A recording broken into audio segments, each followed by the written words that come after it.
तो अब भारत की तरफ से अमेरिका पर एक बहुत बड़ा शिकंजा कसा जा चुका है, क्योंकि अमेरिका की एक कंपनी अपने द्वारा की गई कुछ चंद गलतियों के कारण भारत के घेरे में बुरी तरीके से फंस चुकी है।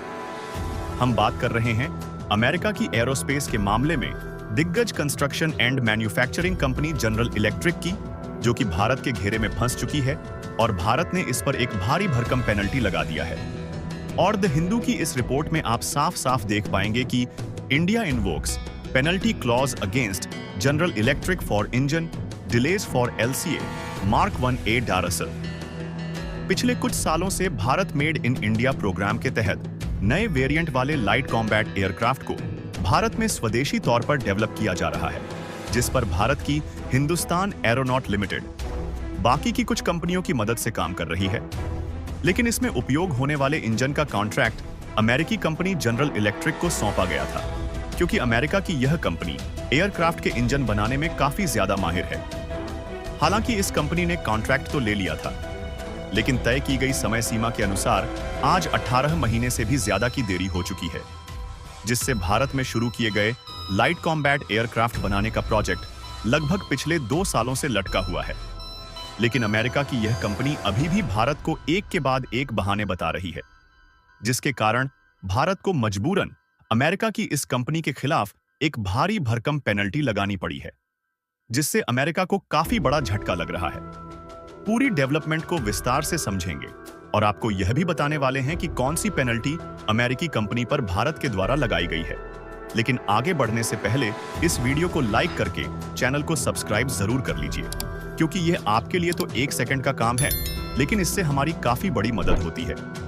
दरअसल डिफेंस इंडस्ट्री के मामले में हम काफी हद तक आत्मनिर्भर हो चुके हैं। यहाँ तक कि भारत की कंपनियां खुद स्वदेशी टेक्नोलॉजी पर फाइटर जेट जैसे बड़े-बड़े हथियारों का डेवलपमेंट कर रही है। लेकिन फाइटर जेट जैसे आधुनिक हथियारों के लिए ताकतवर इंजन बनाने के मामले में हम अभी भी पूरी तरह से आत्मनिर्भर नहीं हो पाए हैं और इंजन की सप्लाई के लिए आज भी हमें जर्मनी, अमेरिका और फ्रांस जैसे देशों की तरफ हाथ फैलाना पड़ता है। और इंजन के मामले में पूरी तरह से डिपेंडेंट होने के कारण यह देश इसका फायदा अच्छे तरीके से उठाने लगते हैं। और साल 2024 की शुरुआत में जर्मनी ने बैटल टैंक्स में इस्तेमाल होने वाले इंजन की सप्लाई अगले 4 सालों तक देने के लिए मना कर दिया था। लेकिन भारत की DRDO यानी कि defence research and development organisation पिछले कुछ सालों से टैंकों के इंजन पर फोकस कर रही थी, इसलिए उसको 1 से 1.5 महीने के भीतर खुद बना लिया। लेकिन लड़ाकू विमान के केस में ऐसा बिल्कुल भी नहीं है और पिछले 2 सालों से अमेरिका की जनरल इलेक्ट्रिक कंपनी भारत को बड़े अच्छे तरीके से नचा रही है। और इस रिपोर्ट में आप साफ साफ देख पाएंगे कि अमेरिका के द्वारा इंजन की सप्लाई में देरी होने के कारण तेजस मार्क 1A फाइटर जेट का जो प्रोडक्शन करने का प्रोजेक्ट है वह हाल्ट हो चुका है, यानी कि रुक चुका है। और इसका नेगेटिव प्रभाव हमारे भारतीय वायुसेना पर देखने को मिल रहा है। दरअसल भारत में 1983 के दशक में अपनी एयरफोर्स को मजबूत बनाने के लिए और लड़ाकू विमान के डेवलपमेंट में आत्मनिर्भर बनने के लिए तेजस परियोजना की शुरुआत की गई थी, क्योंकि उस समय हमारे पास जो रूस से खरीदे गए पूरा MiG-21 लड़ाकू विमान थे, उन्हें रिटायर करके उनकी जगह पर हल्के और नए लड़ाकू विमान लाया जाना था। हालांकि जब भारत में खुद हिंदुस्तान एरोनॉटिक लिमिटेड ने DRDO जैसी कुछ डिफेंस कंपनियों की मदद से तेजस पर योजना के तहत लाइट कॉम्बैट एयरक्राफ्ट बनाना शुरू किया, तो हमने इसे भले ही भारत में बना तो लिया, लेकिन इसमें जो ज्यादातर पुर्जे इस्तेमाल किए गए थे वह सारे विदेशी थे और भारत में डेवलप किए गए। तेजस ने पहली बार साल 2001 में उड़ान भरी।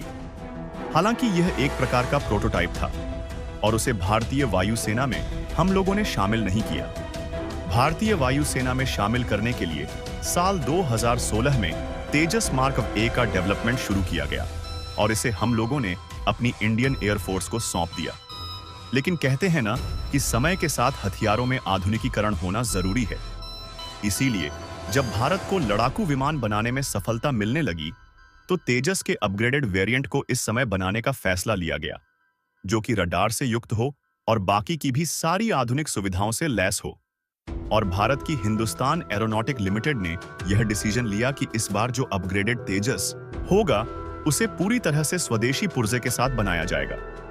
हालांकि बाकी के पुर्जे बनाने में तो हम लोग कामयाब हो गए, लेकिन इसमें जो इंजन इस्तेमाल होना था वह ज्यादा पावर का चाहिए था।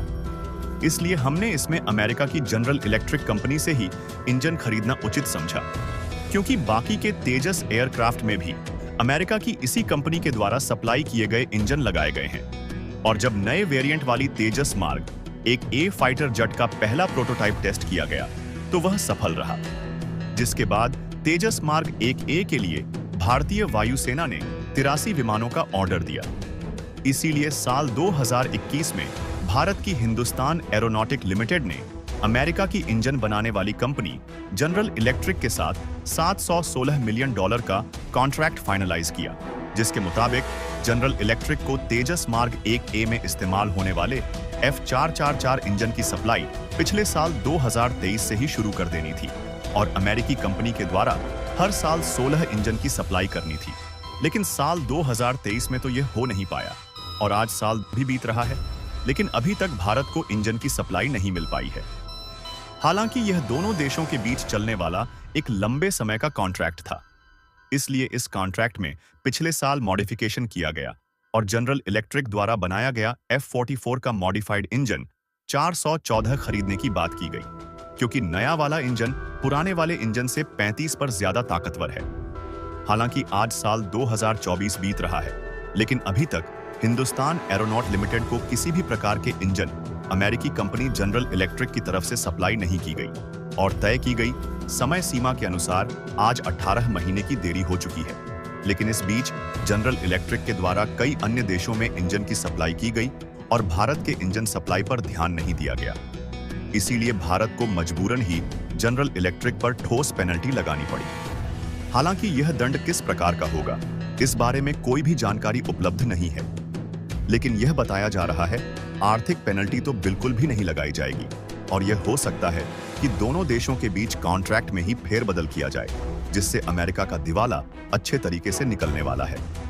वैसे तो जनरल इलेक्ट्रिक भी बचने के लिए इसका सीधा आरोप बोइंग और एयरबस पर लगा रही है, क्योंकि इन्होंने इनसे ज्यादा इंजन की मांग कर लिया है। इसलिए इस बात की संभावना है कि 2025 के मार्च तक इंजन की सप्लाई शुरू की जाए। फिलहाल आपको क्या लगता है कि 2025 के मार्च महीने तक हमें इंजन के लिए इंतजार करना चाहिए या फिर इसका कोई दूसरा उपाय ढूंढना चाहिए? अपनी राय कमेंट में जरूर बताएं और इस वीडियो को लाइक करके अपने मित्रों तक शेयर जरूर करें ताकि उन्हें भी जानकारी मिल सके। इसी तरह और भी नॉलेजेबल वीडियो देखने के लिए चैनल को सब्सक्राइब कर लीजिए।